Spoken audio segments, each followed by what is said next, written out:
watching the Potsy and Tino show.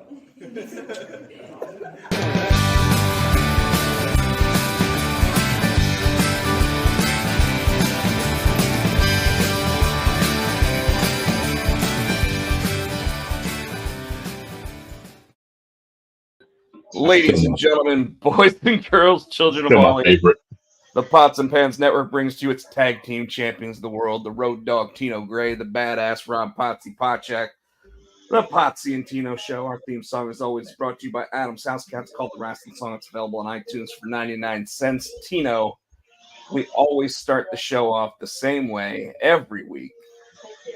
I don't know if you, what's up with me? I'm going to tell you about that first, but I don't know if you saw, was it either Wednesday or Saturday? Roddy shaved it off. What? Roddy shaved his stash. It's gone. Man. His stash was his best tag team partner he's ever had. Especially, No Shave November? He's so. Well, that might be why he did it.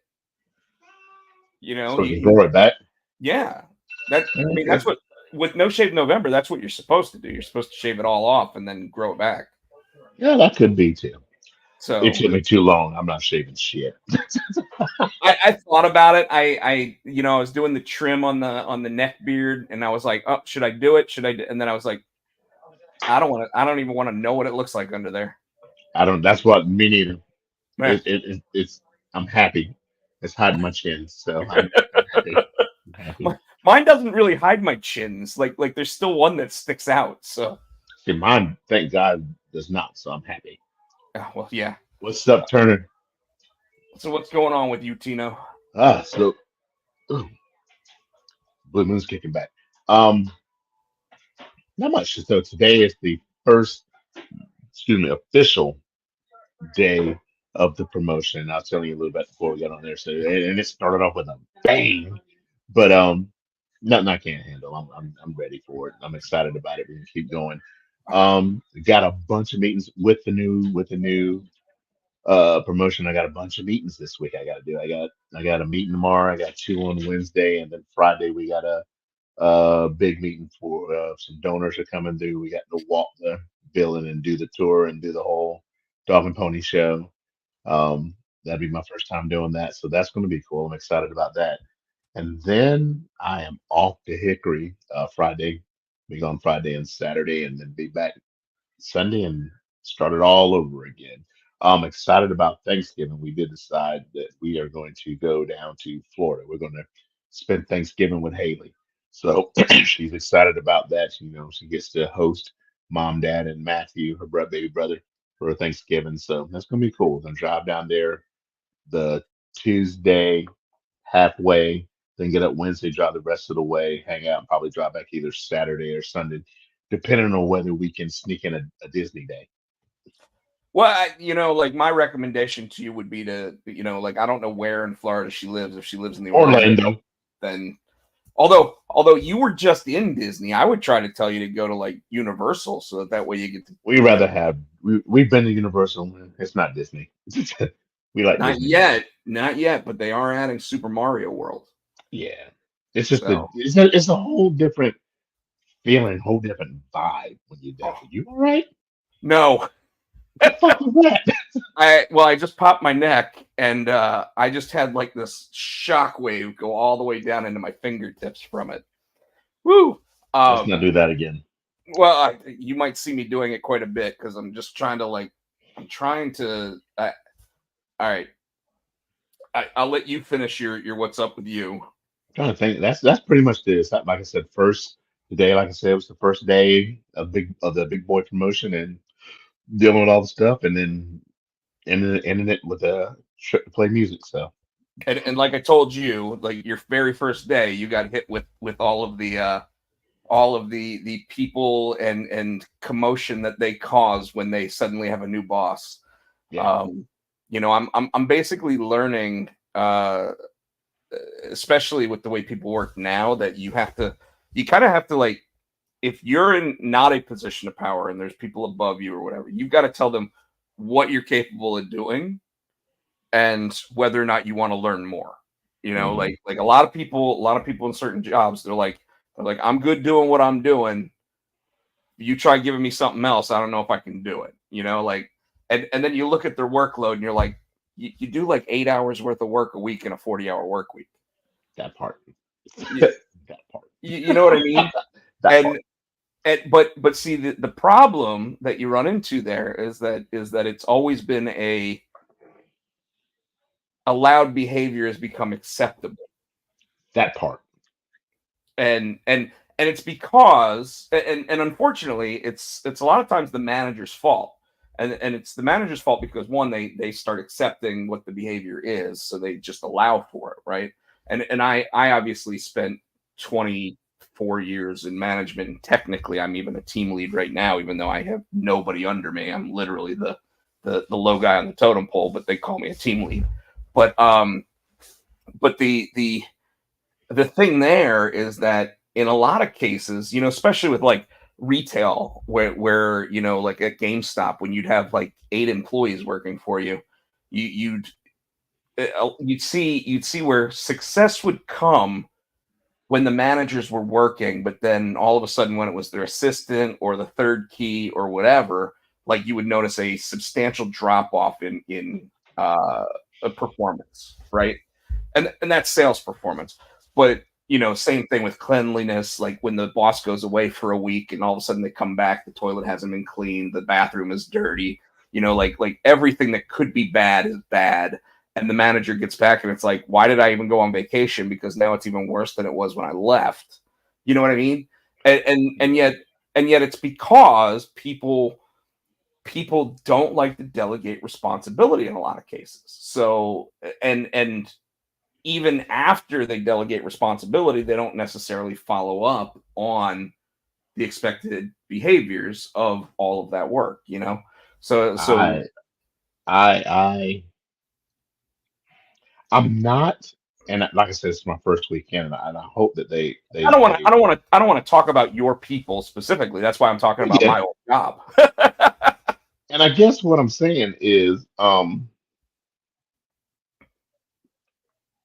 not a micromanager. You do what you need to do, and I'm good. But Well, no, so but no, that's not what I mean either, though, because you're right. I hated being a micromanager. I didn't want to be the guy that would get a phone call while I was at home because they're like, oh, well, he wants to know the numbers today. No, I'll mhm. know the numbers tomorrow morning when I walk in and I throw a chair in the back room. You know, like I never had to be a micromanager except when you're teaching somebody how to do it. Like the initial teaching, I Yeah, would I would teach it down to the micro levels so that way they always felt comfortable making the decision to do the work themselves when they actually learned how to do it.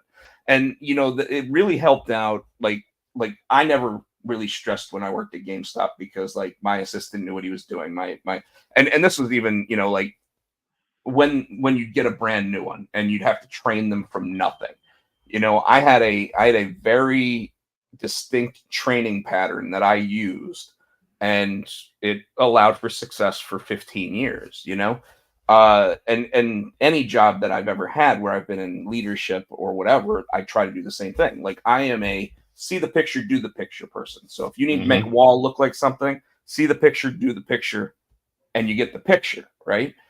The same thing with like creating PowerPoint presentations or in my current position, creating job aids for people so that they can literally just read everything. And as long as they understand the English language that I've written it in, they're able to do the work from it. Like at this point, and it's not even my job to do it, but I could create, like adoption paperwork for somebody. really.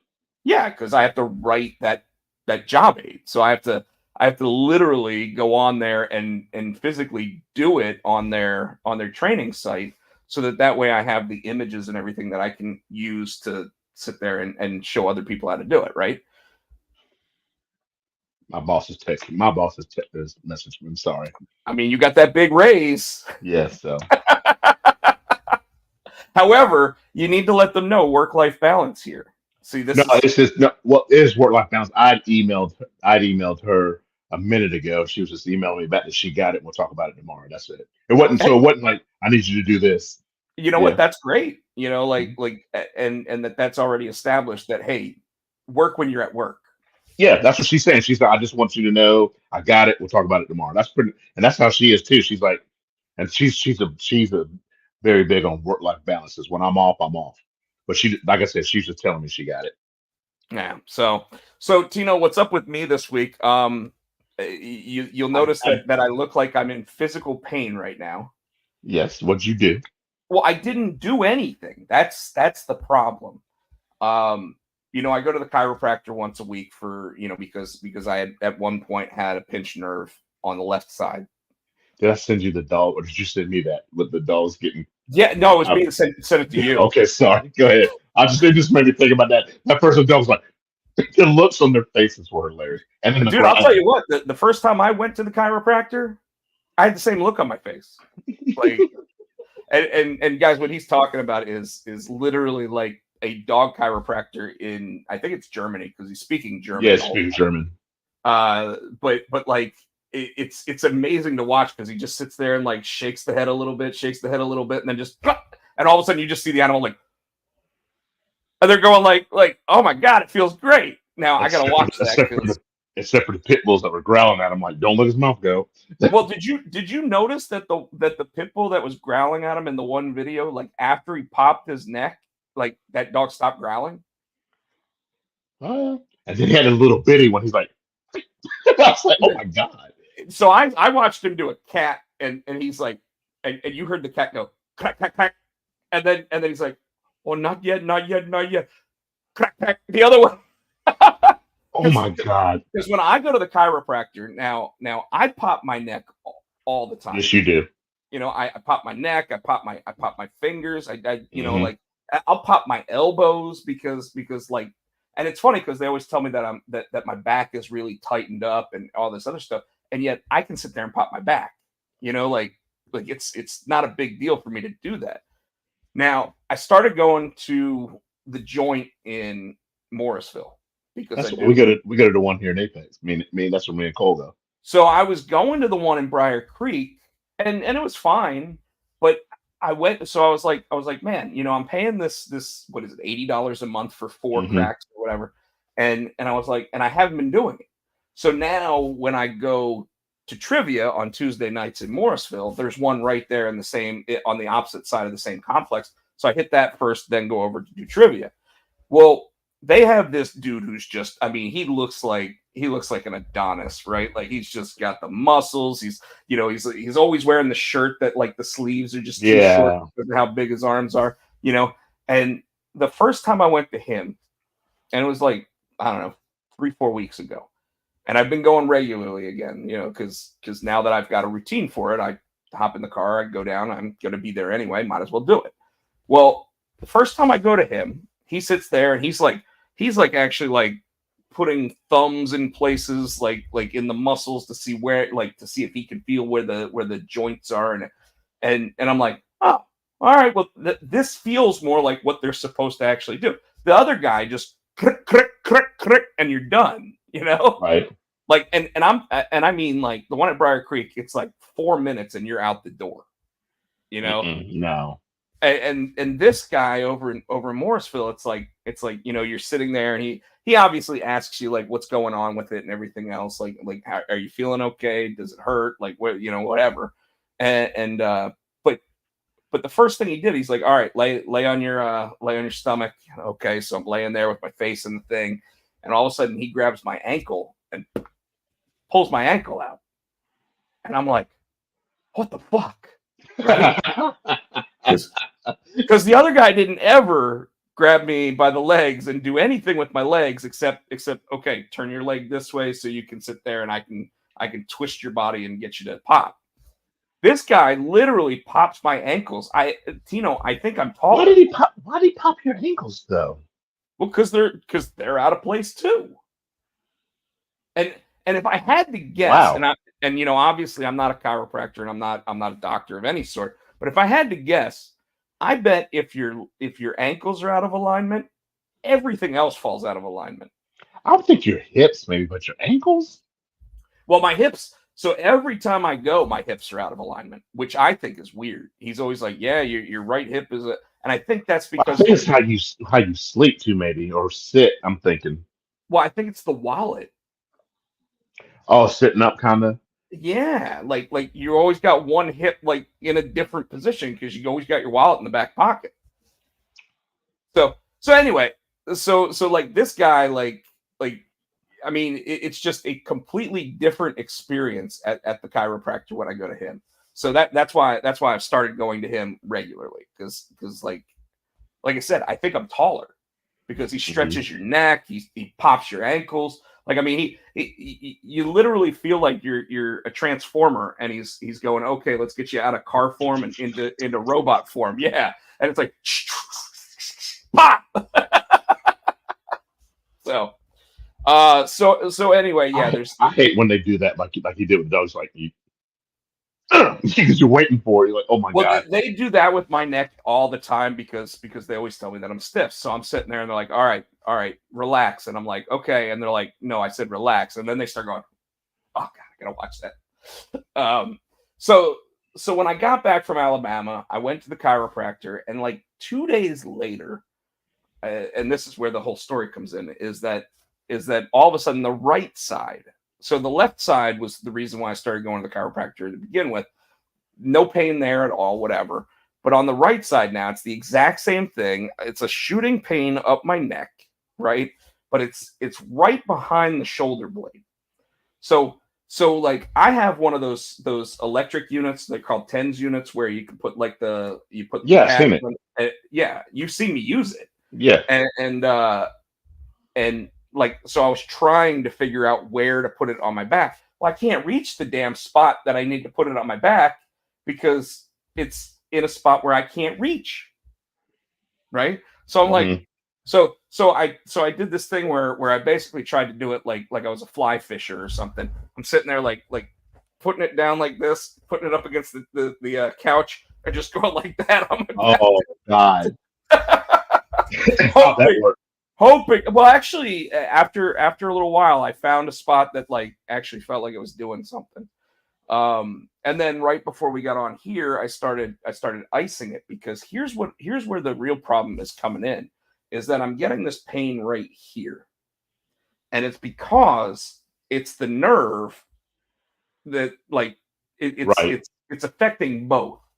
So like what I did earlier though is I iced it. So I took an ice pack and I put it right on my back, and I moved it around to find the exact spot where like and so is it really a pinched nerve? No, it's probably inflammation of a muscle or whatever, like in my back, and something needs to and you're probably right, sleeping on it funny or doing whatever, but I can't get comfortable. I mean, I took an Aleve earlier. So I can't get comfortable with it. And then I put the ice on it. The ice actually worked for about 20 minutes. So before I go to bed tonight, I'm gonna ice it again. But I iced the back and then I iced the elbow, and I was like, oh man, I finally don't feel pain right now. But like right now I can't get comfortable. So I'm sitting here like putting my arm up like this, trying to just alleviate some of the issues, whatever. Anyways, it's a pain in the ass. Um, the other thing that's going on with me right now, because you know, uh, it's my last convention of the year this weekend. I'll be at NC Comic Con, the one in Durham. So like 8 minutes from my house, I will be set up with all the copies of Zor that I've got, as well as Junior High Horrors books. And then I'm going to bring the copies that I have of Mark Spear's Monsters because, well, can't get it in stores anymore. So I'm representing Keen Spot, so I'll be selling those books as well. I got 10 copies of the second print of both versions. So I've got 10 copies of the 1 in 20 retailer incentive, which means you have to order 20 copies to be able to get one of this one. I've got 10 of those. So So, speaking of King Spot, can we talk about? Because I don't remember if you put it in your social media. Can we talk about tow truck? You know what I'm saying when I say tow truck. Can we oh talk about yeah, that? absolutely. Okay, cool. Absolutely. I didn't know if that was something we could talk about here. So November 1st, I'm glad you mentioned it because I probably would have forgotten. So November 1st, after it was in development for a year and a half, probably, because I mean we showed it we showed at least the trailer for it at San Diego Comic-Con last year, which was last July. And you know, KeenSpot was trying to basically, I'll start at the beginning. Christmas with Grubs is a Christmas special that is from the comic book Grubs, which is a throwback to like the old Dennis the Menace comics. Did you watch it? I started watching bits and pieces, and then I had to stop watching it. Then I lost it, but I got to find it again. 'Cause I'll that's one share of, it. I'll share it. yeah. Man. So anyway, it's It was fun. Well, what I saw was funny as shit. I watched it. It was funny. the voice cast and everything is crazy. Unreal. The woman who played Jimmy Neutron is Turner said he watched it. Said it was good. so Debbie Durbury, I believe that's her name. The one that played the voice of Jimmy Neutron is Grubbs, but you have Jerry O'Connell, Will Wheaton, Jaleel White, Jodie Sweetin, Felicia Day. I mean, it is a who's who of voice actors. Now, I am going to point out that my buddy Andy Rulo was the one that actually played the dress up Santa in it. So he's one of the softball guys from when I went to San Diego and stayed with the softball guys. And then there's me, right? And I only have one line in the whole thing, but they even put me in the credits, and I was like, yes. Nice. So and here's the craziest part. Okay, I remember you talking about going in your closet trying to record. I remember you trying to record it. You were telling me what you were trying to do to make sure you got it done. So yeah, it's been a minute. It's been a minute since we had that conversation. Yeah. So they decided that because they couldn't get like Amazon or whomever or whatever to pick it up, that they were just like, you know what, we're gonna put it on YouTube. You know, YouTube, like, you get enough views, you're gonna get paid for that too, right? So it's on YouTube. I can look it up on YouTube and watch it. Yeah. Oh, okay. So it's on YouTube. It's on the KeenSpot. Like, if you just search KeenSpot, it'll come up as one of their first things. So here's what's funny is I turned it on like right as it launched, right? And it had 44 views when I watched it, right? Oh damn. I'm gonna look now. 48 hours later, Tino.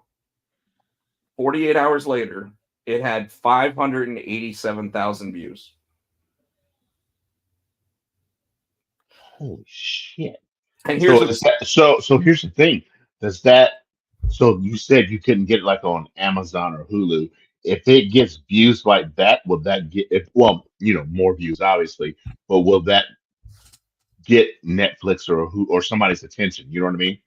It very well could, because have you heard of the one on Prime called Has Been Hotel? Mm-hmm. The Has Been Hotel was actually a YouTube short before it became the full 10 episode series on Amazon. Nice. Okay. So is it a possibility? Yes. Is that likely what we're hoping for? Absolutely. The whole idea with it though is that, like, it's quality animation. You know, it was done by Glasshouse Studios. Our friend Dave Campiti runs Glasshouse Studios, and his animation team went ahead and did it all for us. The voice acting, like I said, it's a who's who of who's in Hollywood. Like the only people not in it are like Nolan North and Troy Baker, and those are the guys that do video games more than they do anything else. Alan Tudyk's not in it either, so that one kind of, like maybe next time, I don't know. But yes, it's a great sign for us. If within 7 days we can hit 1 million views, that'd be awesome, right? So does that give you? I'm listening. I'm trying to think how I'm gonna put this. Hope, maybe a possibility of maybe like Soar, maybe doing something like that.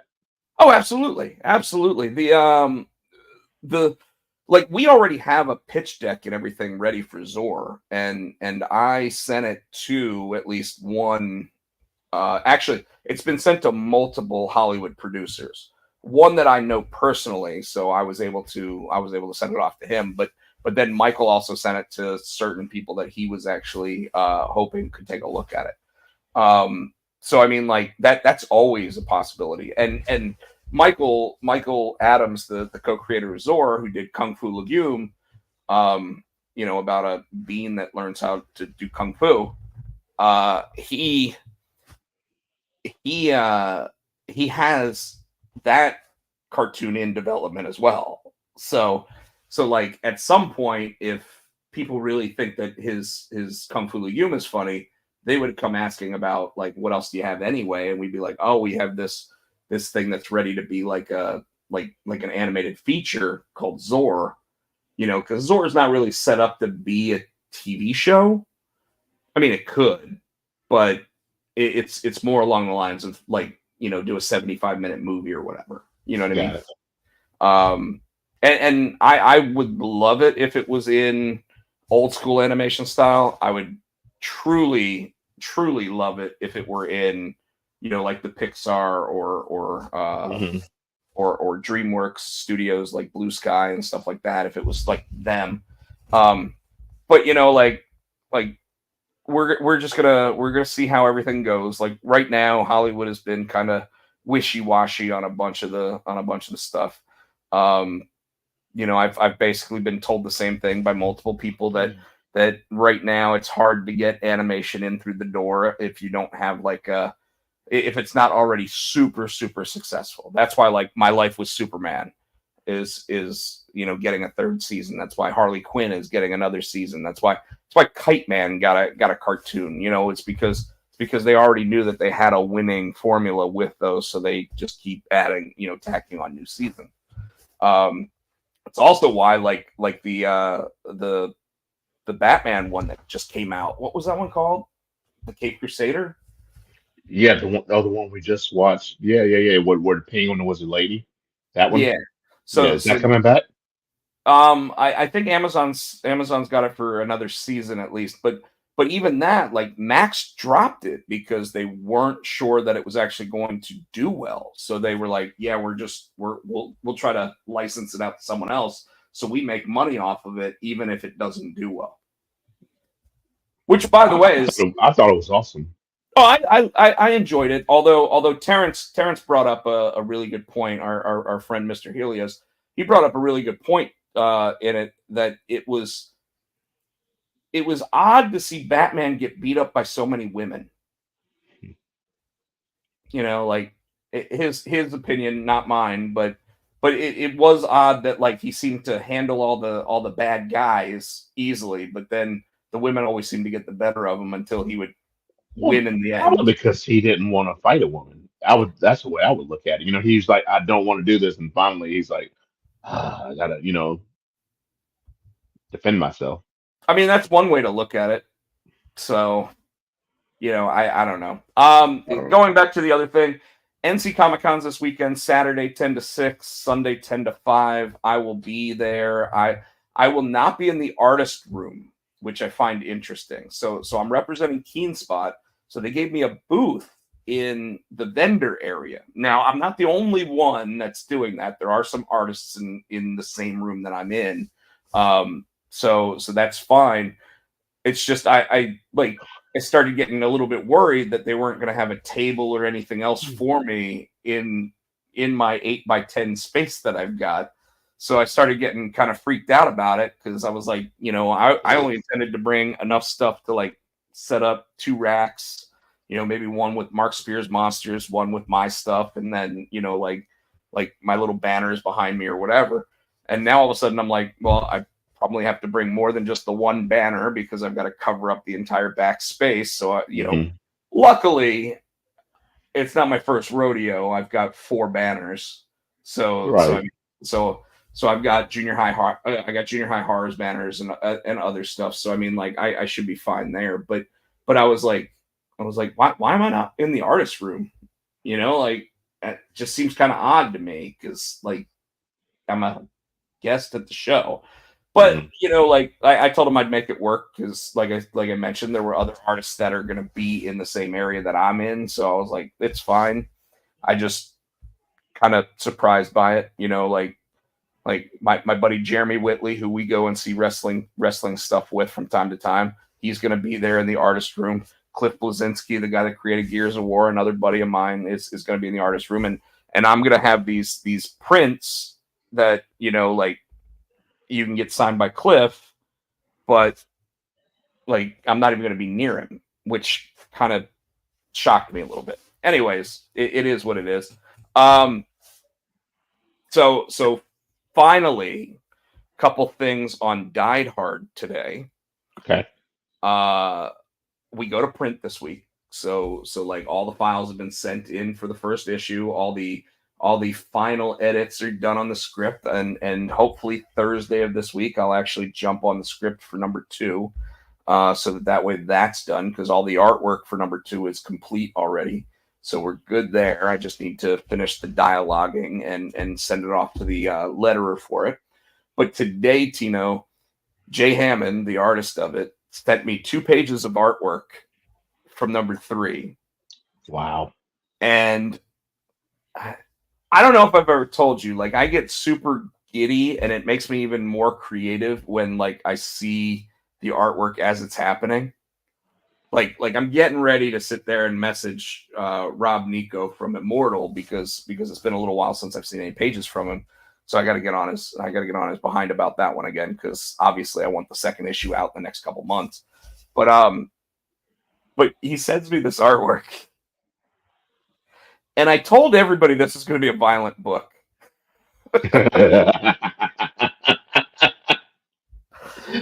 and the second issue, like I was having a conversation with him about it today, and I was like, you know what's great about us, James, is that I could probably sit there and just write as the description, like this scene in Tombstone, and he would sit there and go, I know exactly what he means, and he'd draw it, you know. So wow. So like he sits there and he sends me this thing, and he goes, hey, you know how you just left this up for like my interpretation of the artwork and you're just going to script it from it? And I'm like, yeah.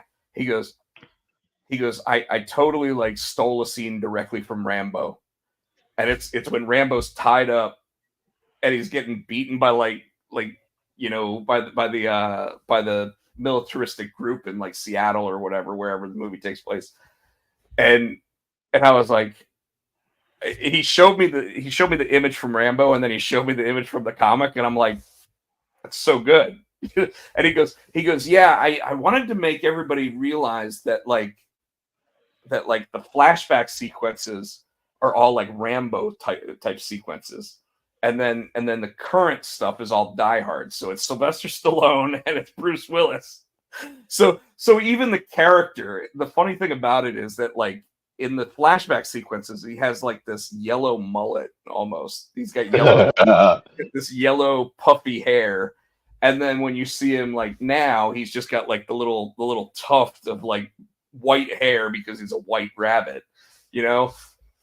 And then he sits there and he says to me, he goes, hey, I got this idea that they're going to have him like tied up and he's going to be naked. And I'm like, okay, well, where are you going with this? He's like, you know, because like in war times or whatever, they'll strip you down and they'll like whip you and do other. And I'm like, okay. He said, but I want to put like the pixelated thing in front of where his junk would be. Now, here's what's funny about it, because in the rest, like in the current time frame, he's wearing a shirt, he's wearing a vest, or a suit coat, and he's wearing a tie, but he's not wearing any pants. It's Winnie the Pooh in it. He's Winnie the Pooh in it, or Donald Duck in it, whatever you want to say, right? But he's sitting there with no pants on, and we don't have it pixelated then. That's what makes it funny.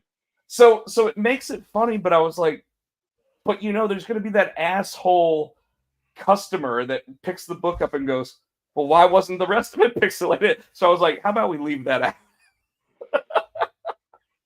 Yeah, but they they don't get the joke. But there is a great joke that I'll tell you off the air that he visually drew into it that I would have never been able to sit there and just write dialogue for the way that it is, because it's going to be something that you have to see to understand. But Okay. It's just great because Did you see Michael Turner? no, what did he say? Because it's like he's an It's anything. it's just hidden in the I don't know. I I have all these really odd jokes that I'd want to put in it, but I don't want to make it disgusting. Besides, like the blood and violence of it, Right. you know, because even like the language, like the bad guys are saying stuff with language, but he's really saying stuff like Cadbury crap, you know, instead of saying like Yeah. fuck this or whatever, you know, like he like everything. I'm trying to figure out a way to like throw in candy corn or this or you know like different names that you can throw in there from different candies instead of like you know making making Because it making it violent and cussing. So he does say a couple, but that means that he's really been you know like put over the edge at that yeah. point.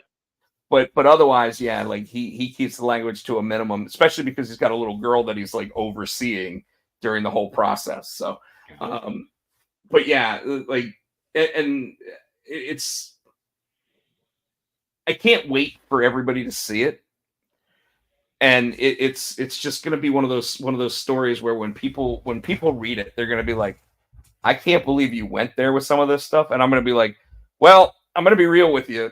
It's because Jay Hammond drew this. So I had to go there with like what I was writing, Yeah. you know, because a lot of it, I literally just said 6 pages of you just having him kill people, you know, and have fun with it. And it's like, what can your imagination come up with? And then what can I write about it? You know? So that's kind of where we're going with it. All right. We've gone 30 minutes now with this. Yeah. So let's hop in to some of the stuff that happened this week. I'm gonna start with this one, Tino. We talked about it a little bit last week. I want to talk about it a little bit some more. And when I say a little bit, I really just want to talk about it a little bit. Yeah. My sister, Shorty, sat there and said she's exercising her right to not vote. Don't do that. And she said because in South Carolina, her vote's not going to matter. And she very well could be right because right now the red states are looking like South Carolina is going to be one of them. But you can't change that without going to the polls. I won't tell anybody who I voted for. I will tell you that I did go out and vote last week. So I am done. I got my ballot in. I did what I was supposed to. And like I said to you last week, I went to my sister's house for dinner on Saturday night. 10 people there. And I sat there and I said, everybody here who's old enough to vote, if you want to tell me your opinion on who should be president or anything else, you have to vote because otherwise I don't give a shit what you have to say about it. And I'm just going to tune you out and I'm not going to listen. What they say? I already told you my sister's side of it. She sat there and she was like, I don't think that's right. I have the right to not vote. And I'm like, we're in a country where not even 50% of the people that have the opportunity to vote. Mm-hmm. The only way to change anything is to vote. Now, granted, the only real way to change anything is by getting the right people in there in the first place as the candidates for the parties and opening it up to more. Although I did notice, and I don't know if you noticed, but on the ballot there was 5 different people. Mm-hmm. So it wasn't like other people aren't on the ballot. It's just they don't have the money to sit there and be on TV or on my Instagram as often as everybody else. Every article I open up right now has a Donald Trump ad on it. Oh, and the text. How do you get my fucking number? I don't have that problem anymore. My What spam filter just filters all of those out. If it's on got the either text? their yeah. I gotta figure out how to do that shit. Well, it's almost over there anyway, but yeah. Yeah, the phone calls keep coming in, but even those, they go like 2 rings and then all of a sudden the spam filter catches those too. Nice. So my phone has probably blocked 150 numbers in the past 3 days. Nice. And this is after I voted. Like, shut Oh the yeah, fuck up. I'm done. I'm still Like, getting it what too. are you, a crazy ex-girlfriend trying to get back with me? No, I've already done it. You don't get any more. He's stupid. That didn't sound good. Let's go move on. Anything you want to add to that? Agree. You can't if you don't vote, don't bitch. That's what I tell people too. That's me. You don't vote, don't bitch. So, all right, next thing I want to bring up is this one. So, we talked about how, like, after she left on Monday last week, and thanks for the likes and loves on there, guys. He- After she left WWE, and we're gonna start talking about wrestling now, guys. She went on to social media and people were trolling her, saying, "Oh, you're just gonna join AEW. Oh, you're just gonna be the ring announcer for AEW. It's not really any better. Sure, you'll make more money, but blah blah blah." Right? And then Ricochet came out, flat out said, "Don't worry, guys, she's not coming to AEW." Like, flat out said it. And could she show up? Sure.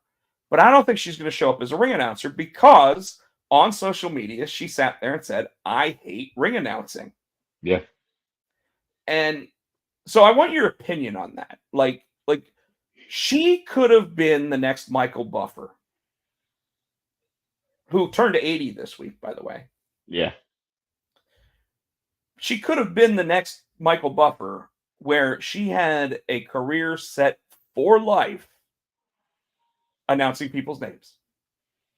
If she wasn't having it's not what she wanted to do. I you know, it's like when you work, right? You can make all the money in the world. You can make damn $250,000 a year, but if you're not happy, you don't like what you do, it's not worth it. You know what I mean?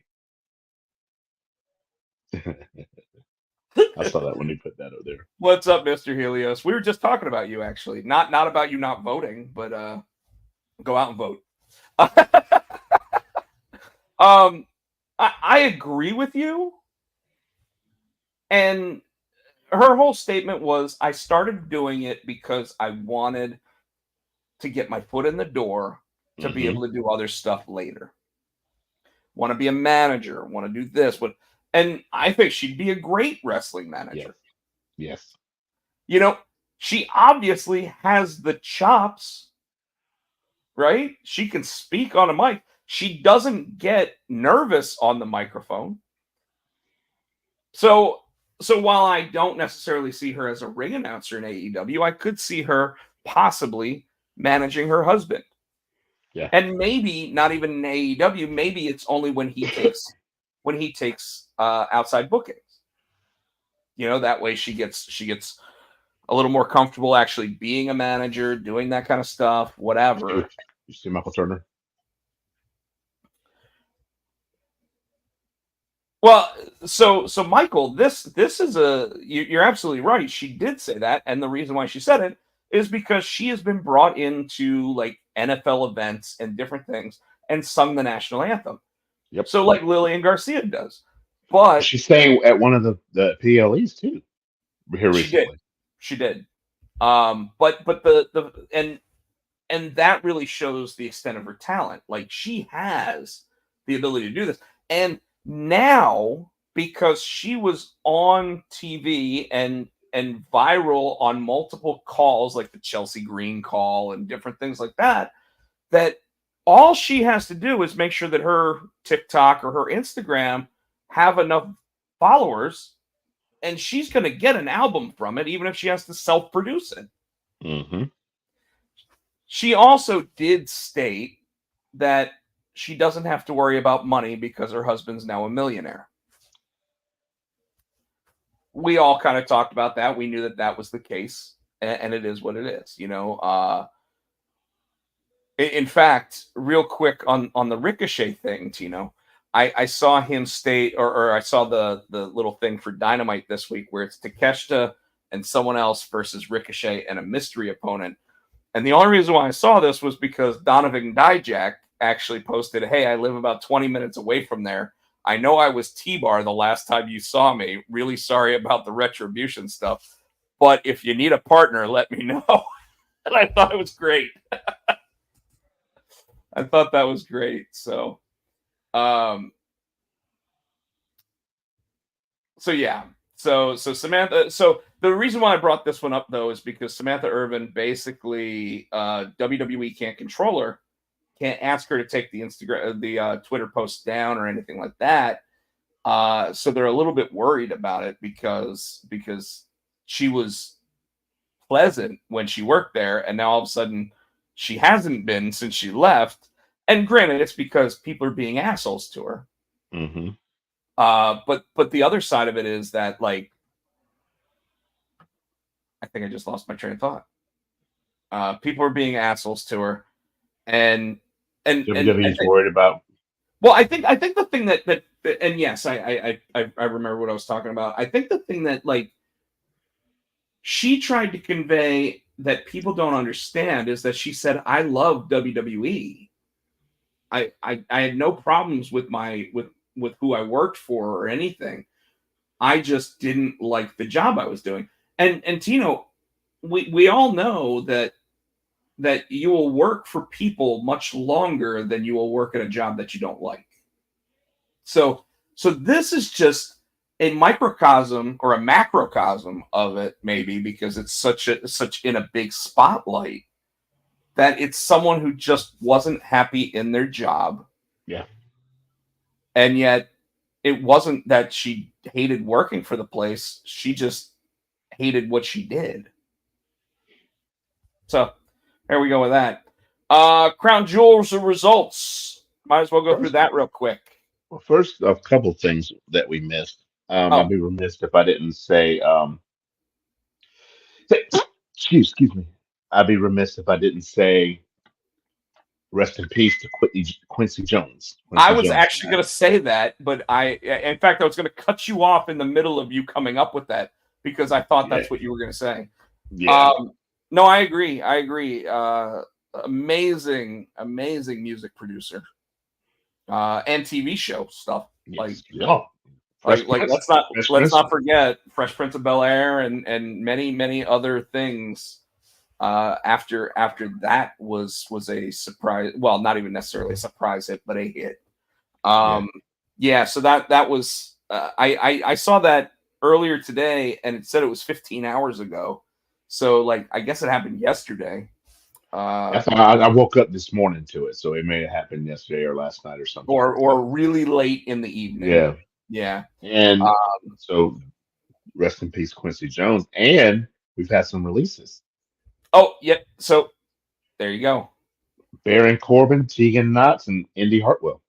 Well, and those are just the people that got released. Well, and they didn't even get released. Okay, they got told their contracts are not being renewed or extended. Okay. There are some other interesting ones that are still up in the air right now. I haven't heard of any more. Those are only three that I heard of that I'm off the top of my head. Who else you got? So, don't you dare be sour. The New Day, all three members, could be free agents as of January 1st. No way. No way. So, I agree with you. And I agree with you because Triple H is going to do everything he can to keep them because of all the heat he's been getting recently for not pushing African-American talent. Not only that, they're staples. They're over. Like, you get that, they're over like Grover, and they're staples, Anytime. I don't know if they're not as over as they have been. But still, once you hear "Don't You Dare Be Sour," or you just hear the music pop on, but they are constant on TV. They and they have been for the last 12 years. So there's three, right? How about this? Sami Zayn, Kevin Owens. Shut up. Well, Kevin Owens' contract is up in January. That is a fact. Kevin Owens, remember, 3 years ago, when all of a sudden he signed that 3-year, $3 million a year contract, everybody was like, oh, it's okay because WWE will just release him in 90 days, so they'll only have to pay $1 million, right? Mm-hmm. Well, truth is, he worked those three years. He made the $9 million. He also, in that time frame, main evented 2 WrestleManias, including one against Stone Cold Steve Austin. And I'm sure his merch is through the fucking roof. And his merch is doing great. Now, with him, the statement was that his contract, he's been offered a contract, and they're close to a deal. Now, the downside to that is that if you were him, Tino, and you knew that WWE would either write you off of TV or just like sit you at home if you said we're not anywhere close on the contract, right? Wouldn't you just sit there and say, guys, we're close, but we're not quite there yet? Mm-hmm. So that way he keeps being on TV. Mm-hmm. You know what I mean? And because Sami signed the 3-year contract same year that same time Kevin Owens did. I don't see them letting, and I agree with my concern. I don't see them letting either one of them go. Oh no. I think that when you talk about guys like Randy Orton making what $9 million a year, that Kevin and Sami should be in the same range. At the same time, I do think both of them need to put into their contract that at some point we need to get me hot so that I can be world champion again. You know, like people used to stipulate in their contracts that you get a world championship run. And I think that they're going that way with Kevin. I can see them going that way, Kevin. Sami? Did you hear he was in a dune buggy accident when he was in Saudi Arabia? No. Him and Kathy Kelly were in a dune buggy, and they were in the back of it, and apparently there was an accident. And like, from what I'm hearing, Kathy Kelly basically said Kevin had every intention of saving both of us. So I think he put his arms around her as they actually started like tumbling in the dune buggy. But yeah, they were in an accident. And there was a backstage segment after the not match at Crown Jewel where Kevin Owens is talking to Kathy Kelly, and he's like, it's kind of like that conspiracy of what happened backstage, like when we were when we had the accident. I didn't see that. So there's other names too, by the way, and the biggest other one I think is Shinsuke Nakamura. Well, we hadn't seen him in a while, so that didn't really surprise me. Well, remember that there was also the thought that like AJ Styles might be leaving too. So and AJ's hurt, so they're going to tack time on AJ's contract like they always do. But yeah, those are just some of the names that have contracts that need to be negotiated. And remember, the last time the New Day all signed the exact same dollar deal for all 3 members. Yeah. And it's possible that Kofi and Xavier both sit there and tell WWE Big E's got to get the same contract as us again. And WWE may actually sit there and go, well, he's not an active wrestler, so we can only offer this much to him. Okay. You know. Cool. So there's all of that. What do you want to talk about? We'll go to Crown Jewel. I didn't pull it up. You did not pull it up? I can pull it up now real quick. Do you have it? I do not. I'll get it real quick. Just talk. So, what was the first match on the card? As I pull, I say I haven't pulled up. Talk. What's the first match on the card? Yeah, I know. I thought you might remember the first match. Was it the Bloodline? Yes. Yeah. Yes, it was. Well, we all know Roman is going to go first, and he's going to go last. and as it should be, right? Yeah.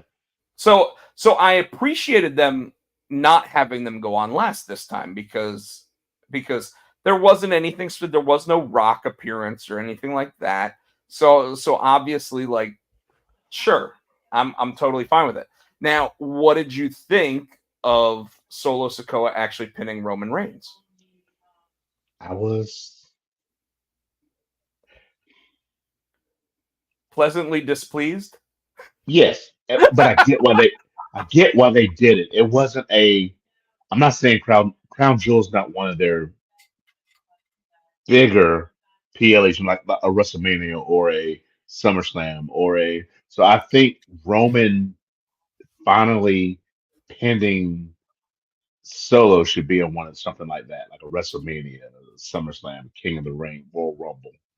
So I don't say wasted on Crown Jewel, but I can understand why they didn't do it. Why they didn't pull the trigger on and they let the the new bloodline win over the OG bloodline.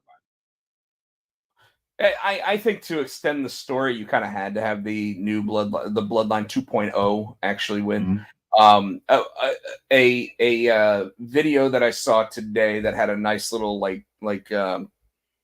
thing above it, like a caption above it, that I thought was pretty funny. Was it said Jacob Fatu would be that villain in a Power Rangers set where it would be 3 episodes to finally take him down, and and Mr. Helios probably would like that statement too. But and I mean, there was that moment where he sits there and he like totally like goes over Roman, then continues through the ropes and dives out to everybody else. And I was just like, wow. The fuck he can run, do the jump and moonsault at his size is still phenomenal. Yeah, the only other guy that I think had this much agility and ability as a wrestler was Bray Wyatt. At that size, yeah. Yeah. Yeah, and that's Yeah. what I mean at that size. Yeah. Because I mean, and they always said it's the Ferrari engine and the tank body, right? So That was some six man. Okay. Michael, I understand. Michael's put in the comments that he is tired of the bloodline. I'm not. They it's different now. It's not the same match happening like I got tired of 3 years of Roman Reigns winning the matches the exact Yes. same way. Yes. And when he would finally lose a match, losing to Jey Uso, losing to Cody Rhodes, now losing to Solo, like something happens each time. Like the fact that they set it up to where Solo is right in between, and Sammy and Roman both went for their finishing move at the same time, and Sammy kicks Roman was a great piece of business there.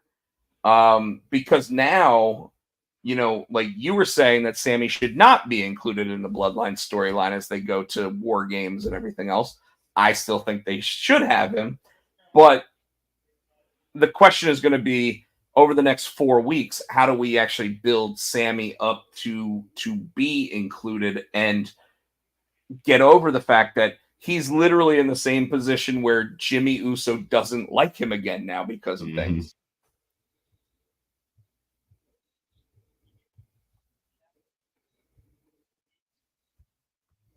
Yeah, no, I'm the Roman Reigns.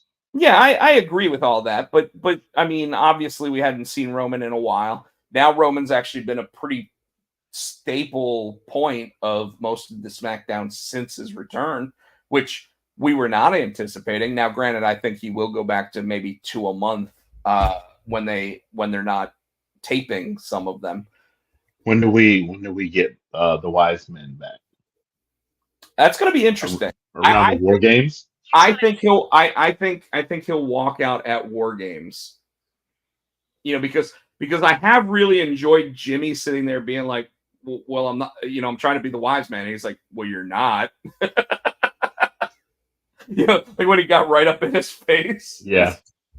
Just the same way that Paul used to do. Yeah.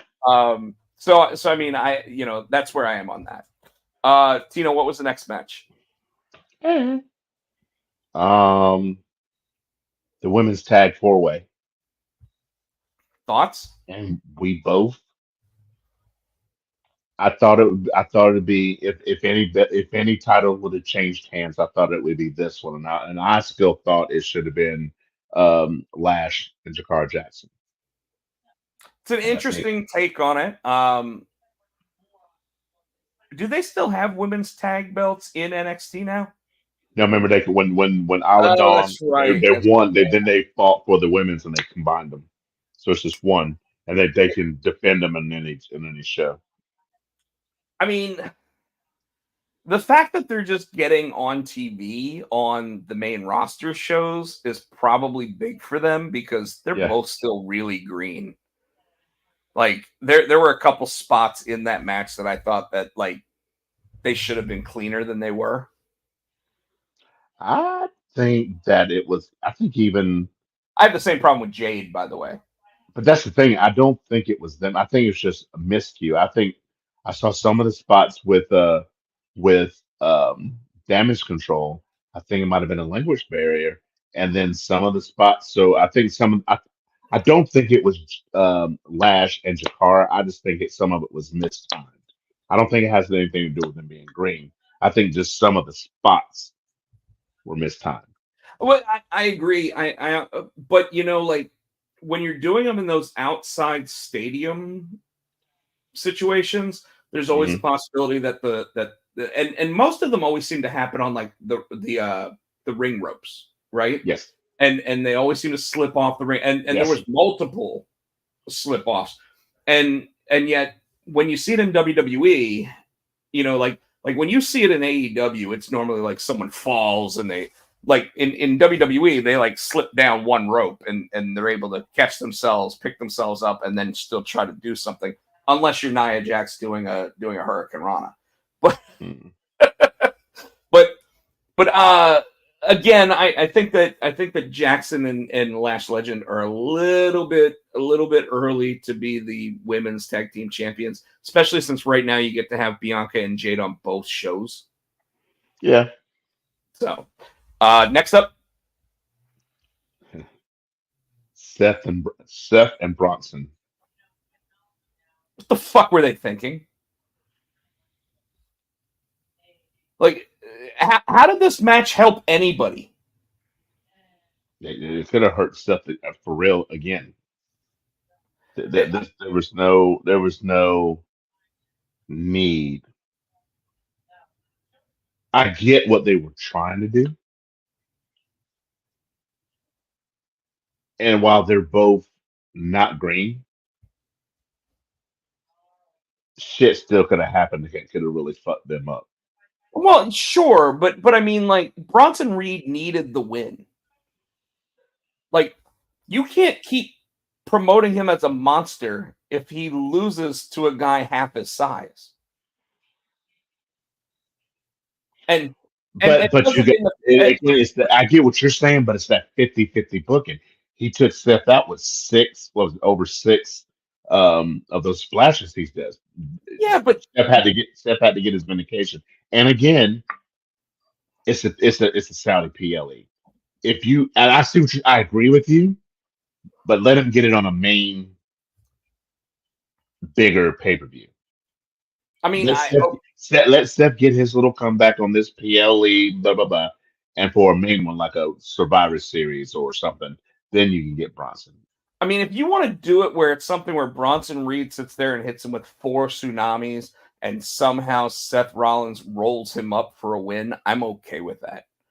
I'm not okay with Seth Rollins sitting there and like going, "Oh, I'm still not 100%," but yet he like dominates at the end of the match. I just hate that because But you were cool with it when Daniel Bryan was doing it. no, I wasn't. No, I wanted Daniel Bryan to look 100% by the time he was actually finishing up. And of course AEW screwed that up too. We talked about that already though. You missed the it's called the next one, but go ahead. So you didn't like that one. I did not. The women's Crown Jewel Championship match. What'd you think? I think you said it best when you said it was a Saudi PLE. Because my booking would have been much better. However, Triple H actually said that those Crown Jewel championships were actually going to stay in Saudi Arabia, so they're not going to carry them with them, and they're Yeah, only I going mean to. he And said they're that only all along. Yeah. Yeah. Because, and in fact, I think both. Liv Morgan winning, I'm okay with because of all the turmoil that happened during the match. But it didn't, and I guess because it's like you said, a Saudi pay-per-view, it didn't progress anything. Yeah. But they had the perfect opportunity to progress things. Especially since, by the way, Raw tonight was actually pre-taped while in Saudi Arabia. So how many are they? So is Raw and is SmackDown pre-taped too? When are they coming back live? I think Friday is the next live show. I think they'll be back as long as the Saudi government lets them fly out.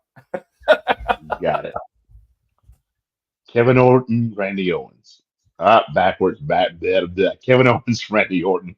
I'm tired. Kevin Owens. They both start with O's. Was not an Owens, actual Owens. match. It never Nope. started. Nope. Which was great. It was exactly what you would hope it would be. Because this is going to be something where it's going to have to be a street fight. It's going to have to be a last man standing match. It's going to have to be a Hell in a Cell. It's like at this point, Kevin Owens feels like everyone's against him, and because of that, he's going to be more violent in his matches going forward. And I'm totally fine with that. Unfortunately, what it typically means is that in his regular matches, he's going to get disqualified. Yeah. LA Knight, Andrade, and Carmelo. I still think you should let Carmelo go out with it. But Saudi again, PLE. Yep. So don't be surprised if on Friday night SmackDown there's a change in the US title. And then the big boy, Gunther and Rhodes. What you think of the match? Solid. Like it was a good match. I'm not going to say it was a fun match. It was a good match. You know what it reminded? What you think of the ending? How exactly did it end? Because I think I was falling asleep watching it on my couch. Cody tried to go off the ropes. Gunther caught him in a sleeper and laid down, and Cody flipped over and pinned his shoulders that way. It's a classic spin that WWE uses quite a bit. Because I think Bret Hart won something like that too, didn't he? A lot of people won that. Yeah. Like Sami Zayn, I think won one of his titles like that. And it's done. It's probably overdone, and unfortunately, that means it's done more than twice a year. Like WWE typically thinks that their viewing audience has short timer syndrome and doesn't remember 6 months ago. But we do remember every time we see that flip over to win that. In fact, I know that I think Cody beat Brock Lesnar that way. I can't remember, but you're probably right. Yeah, out of the 3 matches they had, one of the matches I think he won that way. So yeah, it's done like that. I liked how Gunther threw like a hissy fit afterwards. The thing I didn't like was the fact that Triple H brought out Liv Morgan again, and both of them celebrated like they were both baby faces. Oh yeah. Well, he said that because they even said like after they said during the match on commentary that after that Cody match, Triple H was bringing them both back. They can do the actual presenting of the belts. So yeah, and that's that. That's PLE. All right. What do you want to talk about? AEW? Yep. And the only thing I want to talk about that was a couple things I want to talk about. I lied. Lashley's in, but the most important thing, the fucking Young Bucks. I could not believe it. The Young Bucks. Did the JOB. They did the JOB. But you notice how they got the fuck out of Dodge and they was like, we started shredding papers. I'm like, what's this about? What are they doing? So okay. During the match, though, the Young Bucks did a move Yes. Oh my God. where it was a springboard. He jumped off the top rope, hit the guy, kept going, and then he got power bombed or whatever, and it was impressive. It was impressive. This, unfortunately for us, Tino, is the slow burn start to the Young Bucks being baby faces again. Yeah. Because they're gonna come back to help. Well, get rid except of Moxley. they did a really big heel thing by doing what they did, shredding paperwork and then saying we're going to work at home. And then let Brandon. Brandon's running with his shoes. Don't leave. A whole box of shoes.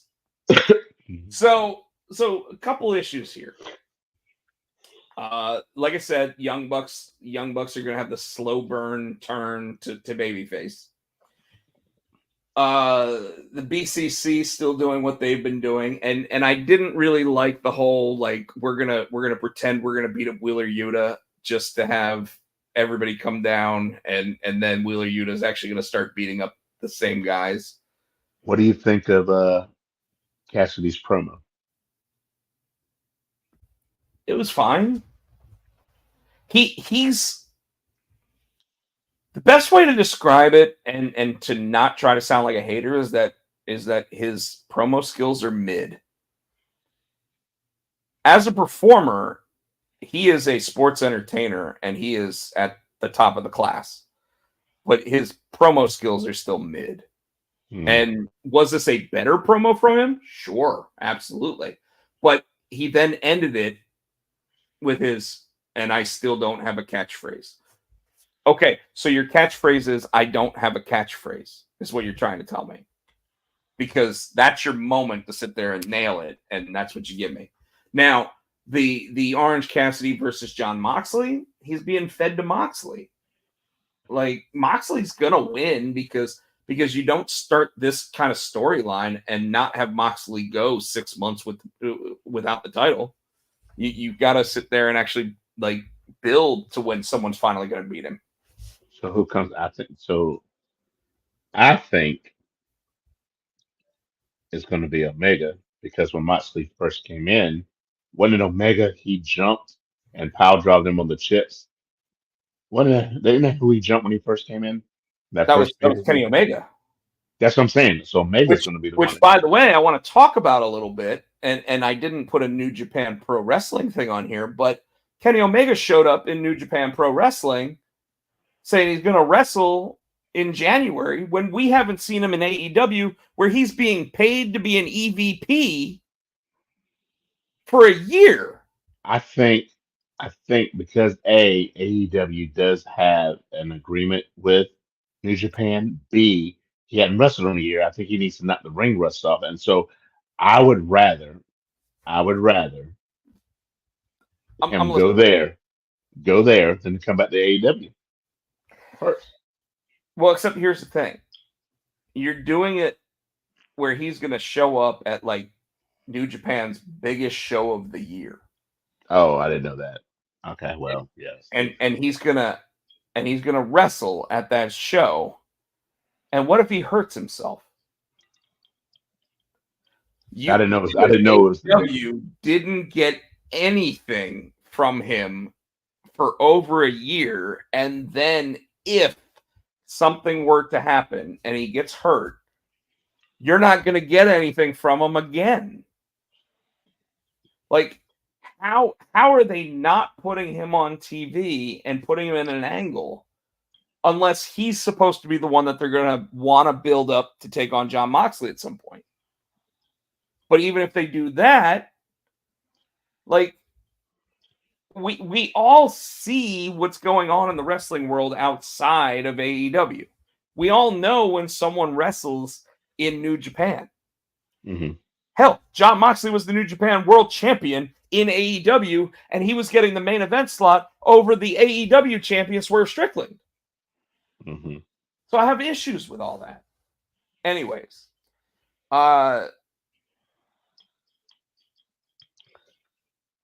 Kyle Fletcher shaved his head. Love the look.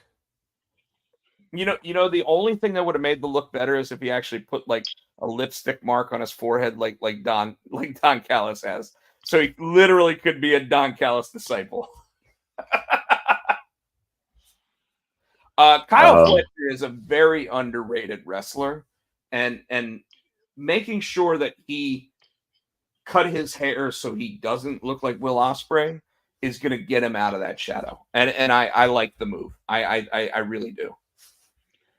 What do you think of this new tag team of Brian Cage and Murder Hawk? I like the tag team. I like the tag team. It'd be great in TNA. Really? They'd be tag team champions in TNA tomorrow. But both of those guys are twice the size of Quinn and who's the other one? Zay. Yeah. So like they would destroy them. Yeah. Except for the fact that since they're high flyers and they're fast movers, they're going to be able to beat them pretty quickly and easily.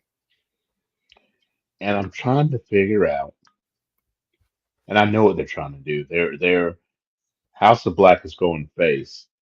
I like the match with Buddy Murphy and Adam Cole. Oh, it's great. I like the match.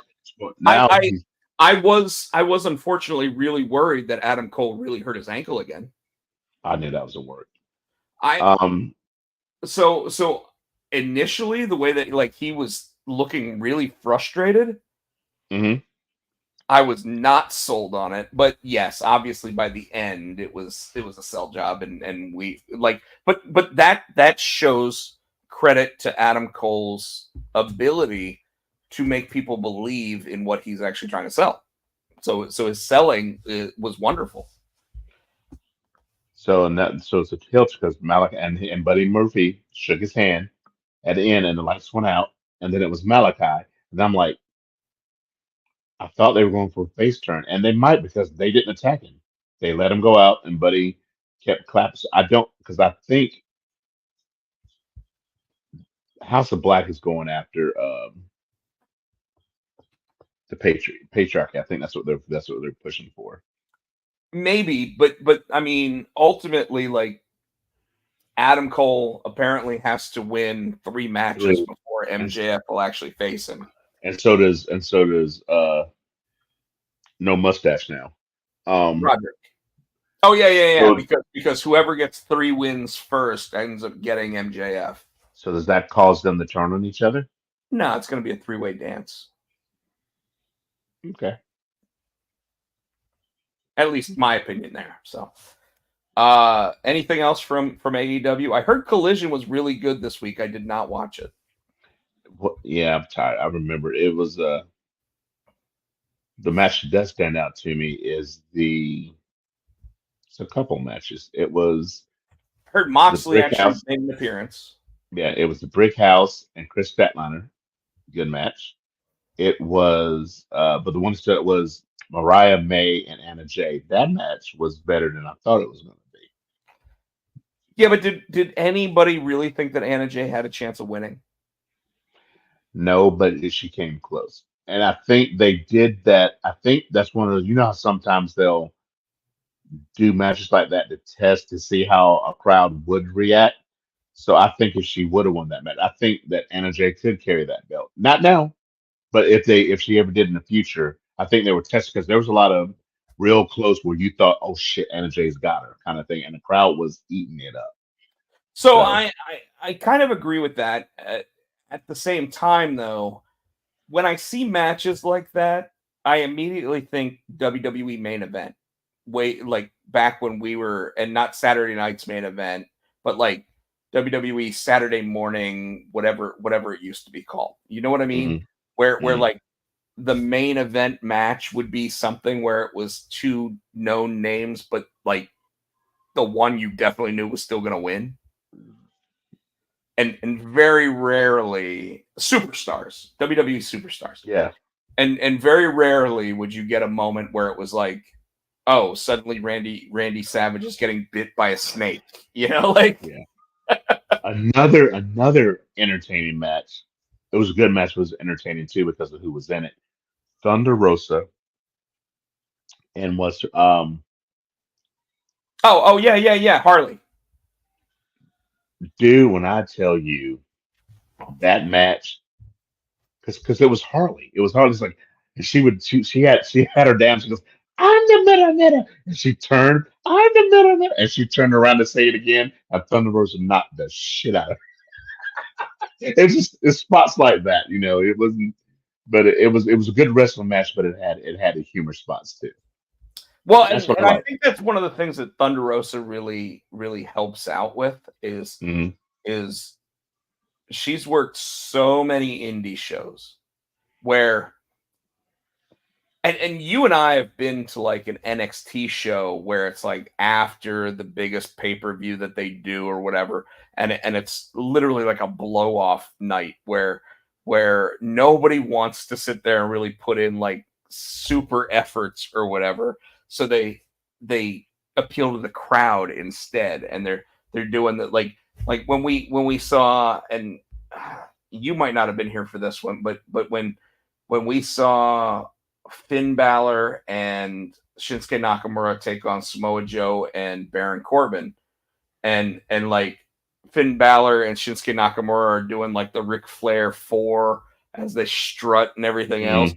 because it was just about like appeasing the crowd, but not doing any high spots or anything because like they had just gotten through WrestleMania weekend. Right. you know but Thunder has been through a bunch of that stuff, so she knows how to appeal to the crowd, and with her matches I think that she actually like gets to talk to Tony Khan about like, oh, wouldn't it be cool if we do this and this, that, because I mean Yeah. she's not a spring chicken, right? She's been doing this for 12 years or whatever. So it's interesting to see like when that kind of stuff gets implemented, and it has an indie feel, but it has a fun indie feel. And she let Harley get her shine. She put Harley over in some things. Of course, she didn't win that. Of course, Thunder won, but she let her get her spots and let her get her, let her have her moments, it was just cool. It was a cool match. Anything else from AEW? That's all I can think of. Last thing I want to say about AEW is I heard a rumor this week that there is a stalling when it comes to whether or not they're going to bring Shane McMahon in. Why is it a stalling? They just basically said that it has slowed down. Hmm. So you want to see something that has nothing to do with pro wrestling, but you might like. Yeah, because that's all I got about pro wrestling. I don't think I have anything else. So yeah, Well, we got yeah. we got to talk about WWE stuff, but Oh, cool, cool. so that right there is going to be Jay Hammond's Died Hard #3 cover. Um, so yeah, so yeah, I guess we really don't have to talk about SmackDown or anything else because we talked about the PLE. Yeah. Um, but Tino, but can't just let it go. Gotta. There's not no one a new episode. There was a new episode last week. While we're on the air, there was a new episode. Did I watch? I did watch it. Everything's running together, dude. I'm getting old. So, in the episode, Clark decided he was going to take Jonathan flying. You know, because Jordan, being the bitch that he is, gave up the man. Gave up the man. Talking about that. We're talking about that. That's not the one he had a heart attack, right? No, we already did that a couple weeks ago. This one was, didn't he go? They went and found Lex's daughter. Yes, that last week. Played by the girl who was in Agents of S.H.I.E.L.D. Henstridge. What's her name? I don't remember. Not Natasha Henstridge, because that was the girl from Species. Elizabeth. Was that? So when was the wedding? The wedding was the week before. Am I getting my episodes mixed up? Right. The episode before. I didn't do shit. I don't know what I did. What? I don't know what I did. Is it because I said wedding? I don't know what I did. You saw I didn't move. I didn't do any gestures. But you're obviously on an Apple product. So. Yeah. Who knows? So yes, 2 weeks ago was the wedding, not wedding of Kyle and Weird Face. Yeah. This past week was this week they went and got the daughter, and she decided Lex decided, fuck no, I still want to get my revenge. Yeah, well, let's talk about that just real quick. Like for those that haven't been watching Superman and Lois, by the way, the show's amazing this season. The idea here is that Lex basically was blaming Lois's father and now Lois for the fact that he hasn't seen his daughter since he went into prison. And he's blaming Lois for him going to prison. Even though yes, but his whole motivation in this is that she sent him to prison, which means his daughter doesn't want to see him. But then not only does his daughter not want to see him, but her dad took the daughter and put her in a place that she would never be seen again. So there's kind of a problem I have with that. And obviously it's hey, we've got to finish up the final season shit. So that's why we move like this, where Sam Lane dies not giving up the location of the daughter. And then Lois immediately goes to the daughter and says, talk to your dad. But then Lex had somebody follow them, remember? Because he said, we know where your daughter is. And I had a picture of her sitting there talking to Lois. I'm like, so you know what I mean? Like literally, it's because you only have 10 episodes to get somewhere. So you're like, how do we do this? Well, fuck it. We're just going to do it. But at the same time, Clark had the moment with Lex where he sits there and he tries to reason with Lex father to father. And if Lex really was only doing this to get to be able to be with his daughter again, it's over. But instead, we see exactly how maniacal Lex Luthor really is, because his daughter sits there and says, you have this opportunity right now to be in my life with me and my son, but you have to give up on this revenge tour that you're on, Liv Morgan. Yep. And he said, and what does Lex do? Fuck it. I can't do it. He still chooses his revenge tour. That's the first. There's another main problem I had in this show. Okay. And it has to deal with the bitch. Why in the blue hell? And I get maybe he thought he was helping his brother out. But you know what when Jonathan came back and the girl goes, "Oh, I know your brother told me about your father." Why is this little bitch, some bitch bastard telling the secrets? Yeah, so what Tino's talking about, folks, Jordan. So one of the His nice girlfriend came to visit. one of the Sorry, go nice ahead. things about this final season is that everybody's getting a moment to clean up their story, right?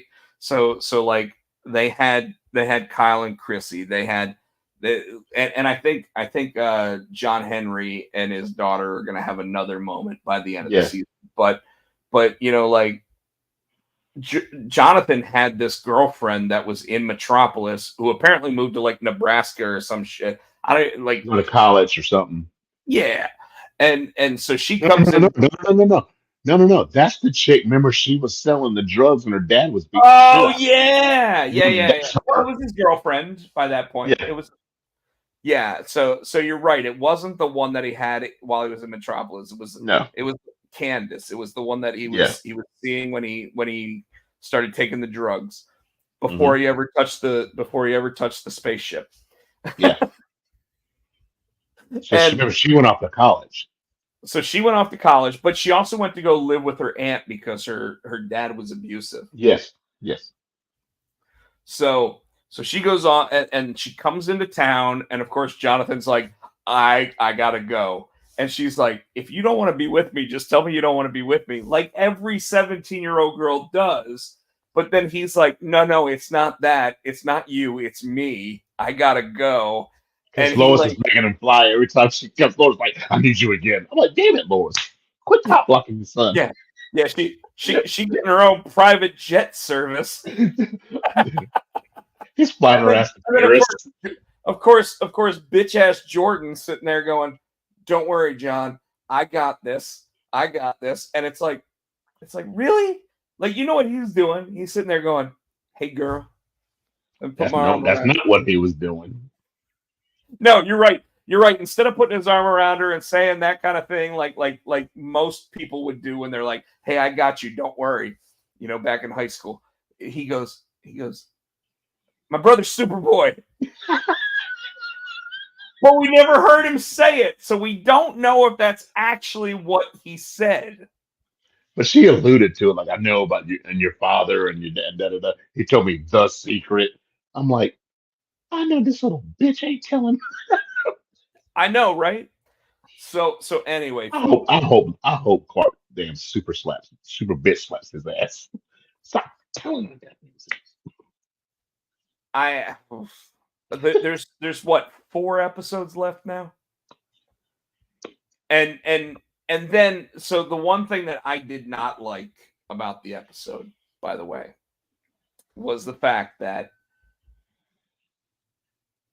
Lois appealed to Doomsday. She basically sat there and said, I I know that you had a Lois in your world. I'm hoping that you can understand how much I love my family and how much I love my Superman."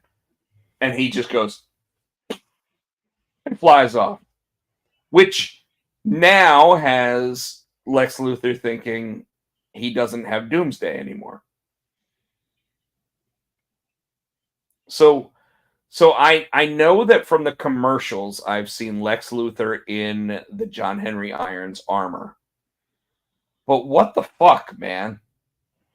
Like, like I really don't know how they're gonna turn this and how they're gonna go a different way. Because at the end of the last episode, I'm expecting to either see the four Kents all like hugging, like a big outer hug, and then panning away, or Superman flying in the sky going by the sun just because that's what Superman would do. Like, but I don't know how we get there. Because I don't know, because Lex Luthor is diabolical, and he has shown that he is literally like over the edge at this point. Oh, he's crazy. He's So, batshit. but Clark even gave him like had hi- and Lex obviously doesn't know that Clark talked to the daughter to try to get the daughter to appeal to him. But like, do you think that would have changed anything? I thought it would because he was like I said. I thought, okay, cool. This is what he wants. You get what you want, and you're still like, nah, fuck it. I still want to get Lois. Do you But think that it's do you think that it's that, or do you think that it's that Lex Luthor is one of those people that feels like he has to earn everything? I just So think he's a petty some bitch. He's like, you did this to me, tit for tat. I'm gonna get you back. even You you though you, they you gave him destroyed. everything he wanted, while losing the father-in-law. That's he's a sociopath. He couldn't see that. Yeah, and that's I think that's what they're trying to prove is that like he is the sociopath. Just trying to see if there's anything else that we needed to talk about. When is Wrestle Dream? Or wait, no, Mm, that already happened. I'm sorry. When's mm. their next pay-per-view? Is it February? No, I think it's Oh coming no, up. no, they do World's End. They do the last like weekend Yeah, of it's the coming. year. But they don't have anything in November, do they? I don't think so. Not that I can think of. Okay. Okay. Uh, yeah, I think we've covered pretty much everything. Good. I'm just gonna go ahead and put that up there. Say that Die Hard comes out in stores December 11th. If you're in Fayetteville, North Carolina, December 14th, in um I will be in Fayetteville for a signing and the band that Bernie's in, Fear State. They're actually doing like a show that night, so I will be at the show as well, and I will be doing a signing at the show as well. Nice. And then that same week, so December 11th itself, I need to work it out, but my plan is to be doing a signing at Fight or Flight Comics in Triangle Town Center. I know, second week of December, crazy Christmas time, but that's a good thing for everybody who wants to get their hands on this new comic book. Like I expect it to be busy. I expect it to be something that we can actually sell the comic book and have lots of copies go out the door. So with that said, Tino, why don't you help everybody out on this? You can hit me up on the Twitter or the X at HoodieFan91 with Potsy and Tino on Twitter. We're Potsy and Tino Show on Facebook. We're here each and every week right here on the Pots and Pans Network. Give us a like, give us a thumbs up, buy our shit. You can find me on the Insta, SC Tino. You can find me on Snapchat, SC Tino. And on the TikTok, you can find me at Tino R. Gray Music. You can find me on Twitter or X at Pochak. Uh, Most of the other stuff, Rob Pochak or Rob Potsy Pochak. Instagram is definitely Rob Pochak. Also Rob Potsy Pochak. YouTube, where we are right now, Rob Pochak. And then, of course, TikTok and Twitch, Rob Potsy Pochak. So, Also, folks, I forgot. Want to say thank you to Adam's House Cat for a wrestling song. You can get it on iTunes for 99 cents. 99 Jones. 99 Jones. 99 Jones. 99 Jones. Michael Turner said, good show, guys. 99. Folks, thank you so much. It's been a blast. We do this every week. We'd love to see more people in the audience, but we love our audience for what they are. With that, I think we are just about out. Now I got to figure out who I'm going to send us out with. And we're going to go with this. This is